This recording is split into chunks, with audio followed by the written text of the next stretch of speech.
Let me tell you something you may not want to hear, but absolutely need to. You cannot fix people who don't want to change. You cannot drag someone into their own breakthrough. You cannot force anyone to heal, grow, or evolve if they have already made the decision, consciously or unconsciously, to stay the same. And yet, what do most of us do? We spend our time, our energy, our sleepless nights trying to help someone see their potential, begging them to take responsibility, convincing them to want better for themselves. You see the possibility in them so clearly, but they refuse to open their eyes. And every time they resist, every time they fall back into the same patterns, you get frustrated, you get disappointed, you get drained. Here's the brutal truth. When you try to fix people who don't want to change, you end up breaking yourself. You trade your peace for their chaos. You trade your progress for their stagnation. You trade your life for someone else's refusal to live theirs differently. Think about how much time you've spent replaying conversations in your head, thinking, if I just say it this way, maybe they'll finally listen.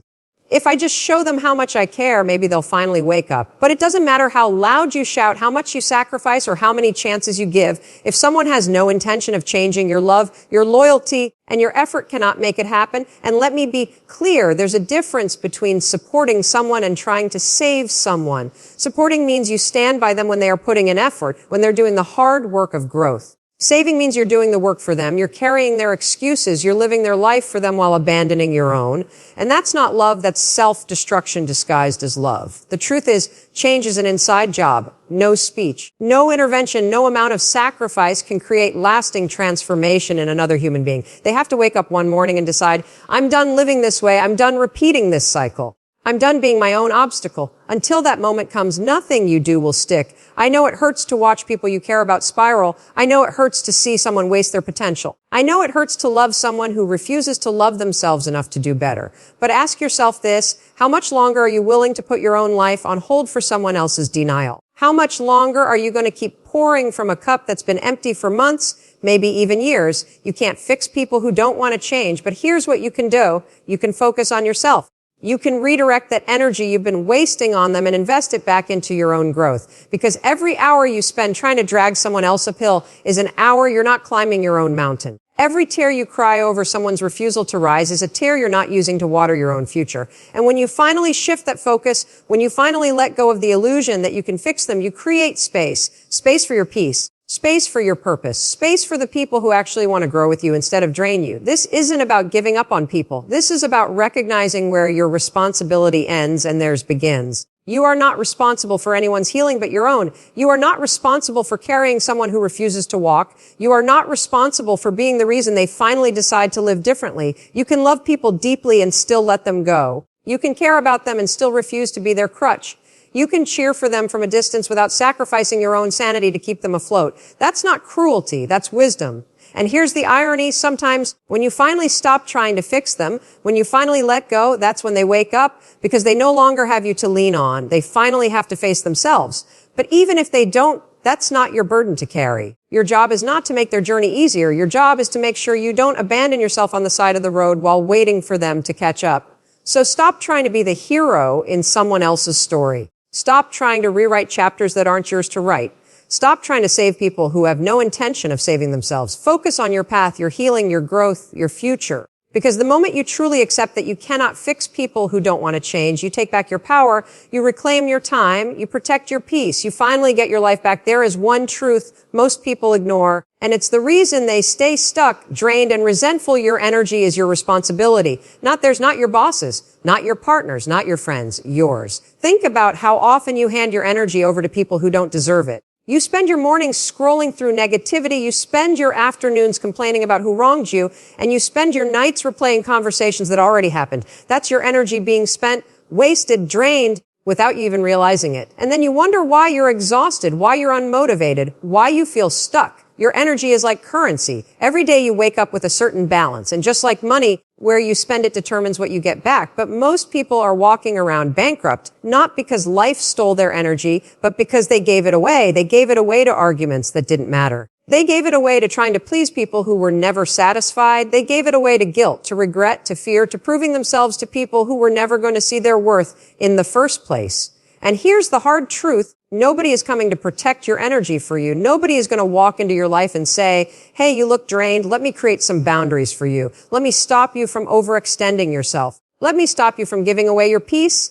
That's your job. That's your responsibility. When you stop blaming everyone else for why you're tired, when you stop blaming circumstances for why you feel stuck, when you stop blaming relationships for why you feel drained, then you finally take back control. Because it's not about what happens around you. It's about how you choose to respond, where you choose to invest, and what you choose to protect. Think about how much different your life would look if you treated your energy like something sacred. If before saying yes to every request, you asked yourself, is this worth my energy? If before engaging in drama, gossip, or toxic cycles, you reminded yourself, this costs too much energy, and I'm not willing to pay that price, because the truth is every yes to them is a no to you. Every time you pour your energy into something meaningless, you're robbing yourself of the energy you could be using to build your future, to heal, to grow, to thrive. And here's what most people don't realize. Your energy sets the tone for your entire life. The way you show up at work, the way you show up in relationships, the way you pursue your dreams, it all depends on your energy. Protect it and you'll rise. Waste it and you'll sink. That's why boundaries matter. Boundaries are not about keeping people out. They're about keeping your energy in. They're about recognizing that not every battle deserves your fight. Not every invitation deserves your presence. Not every person deserves unlimited access to you. Boundaries are how you say, I respect my energy enough to protect it, and if you can't respect it too, you don't get to be this close to me. And yes, people will get angry when you start protecting your energy. They'll call you selfish. They'll call you cold. They'll try to guilt you into pouring back into them. But understand this. People who benefit from your lack of boundaries will always resent when you create them. That doesn't mean you're wrong. It means you're finally waking up. Your energy is your responsibility, and when you start living by that truth, everything changes. You stop chasing people who don't care. You stop engaging in fights that don't matter. You stop apologizing for taking care of yourself. And you start showing up in your own life with clarity, with power, with focus. Look at the people you admire most. The ones who are disciplined, the ones who are thriving, the ones who are at peace. It's not that their lives are easier. It's that they are ruthless with their energy. They say no when they need to. They step away from what drains them. They choose their focus instead of letting the world choose it for them. And you can do the same. You can decide right now that you are no longer going to be careless with your energy. You can decide that gossip doesn't get your energy. Drama doesn't get your energy. Doubt doesn't get your energy. Proving yourself to people who don't matter doesn't get your energy. Fear doesn't get your energy. Because when you stop leaking your energy everywhere, you finally have enough to build something extraordinary. You finally have enough to focus on yourself. You finally have enough to create the life you've been too tired to chase. No one is coming to rescue your energy. No one is coming to refill your cup. That's your job. And the moment you accept that, you stop being a victim to everything around you and you become the architect of everything within you. Most people confuse letting go with giving up. They think walking away means they failed. They think moving on means they didn't care enough. They think choosing themselves makes them selfish. But the truth is, letting go is not weakness. Letting go is strength. It takes strength to admit that something is no longer serving you. It takes strength to stop holding on to someone who has already let go of you emotionally. It takes strength to accept reality as it is, not as you wish it to be. Weakness is clinging to what hurts you. Strength is releasing it. Weakness is chasing what's slipping away. Strength is opening your hands and trusting that what's meant for you will stay. Think about it. Holding on feels safe because it's familiar. Even when it hurts, even when it drains you, you cling to it because at least it's known. Letting go requires courage because it pushes you into the unknown, and most people are more afraid of uncertainty than they are of pain.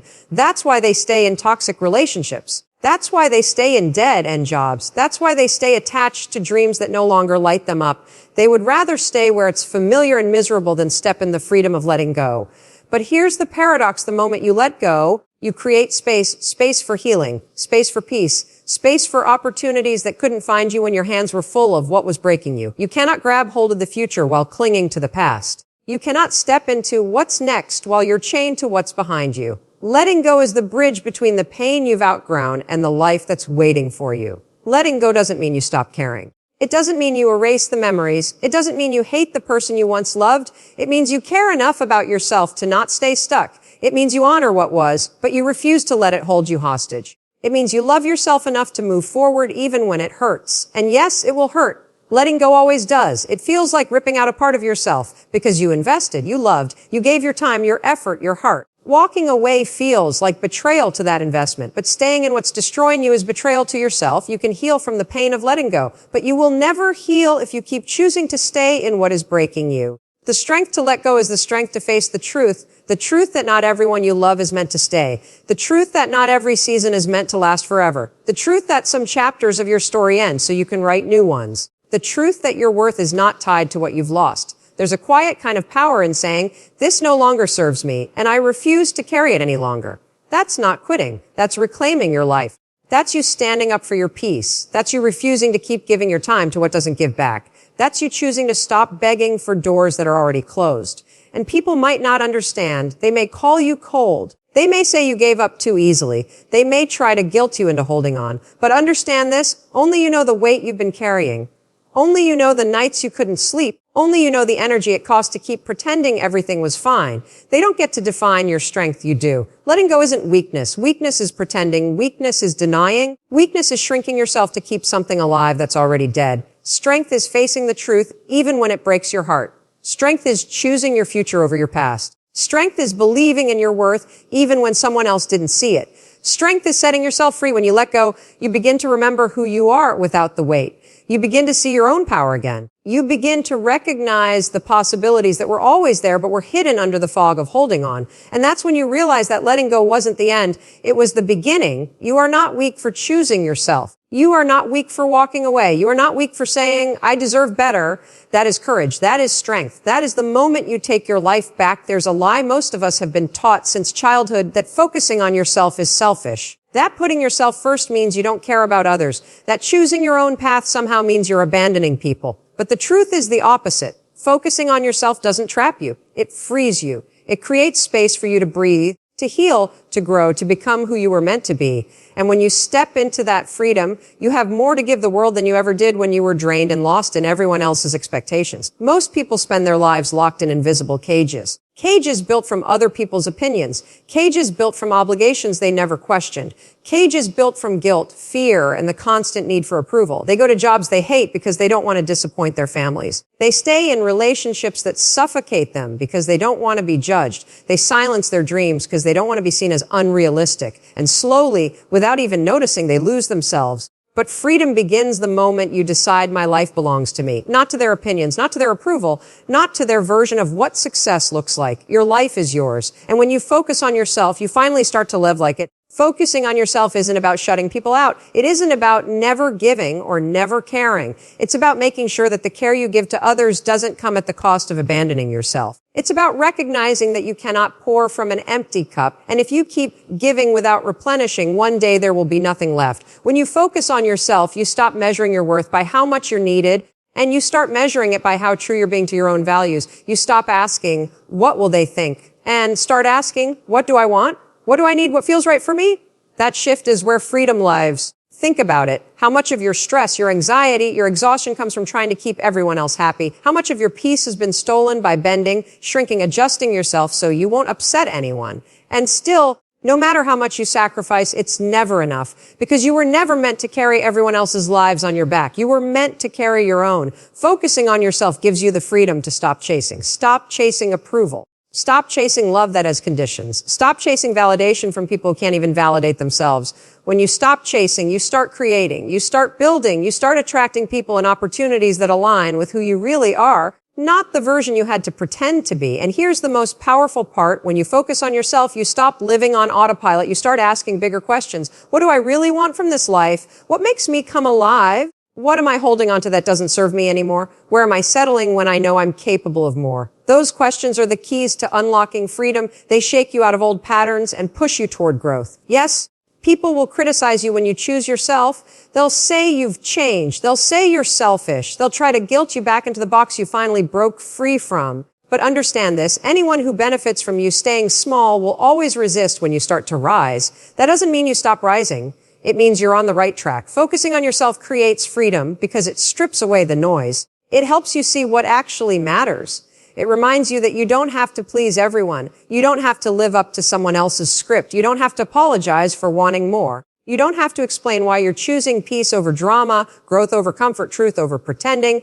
And when you step into that space, when you stop outsourcing your happiness to everyone else, you begin to feel a different kind of freedom. The freedom to wake up in the morning and feel excited instead of drained. The freedom to pursue goals that light you up instead of ones that keep others comfortable. The freedom to set boundaries and say no without drowning in guilt. The The freedom to love yourself so deeply that you no longer settle for half-hearted love from others. That freedom doesn't mean life will always be easy. It doesn't mean there won't be challenges. But it does mean that for the first time, you'll be facing those challenges as your authentic self, not a version of you shaped by fear or obligation. And that makes all the difference, because when you focus on yourself, you build strength, you build clarity, you build resilience. And from that place, you're not just free, you're powerful, you're unshakable. You're finally living a life that feels like yours instead of a life borrowed from everyone else's expectations.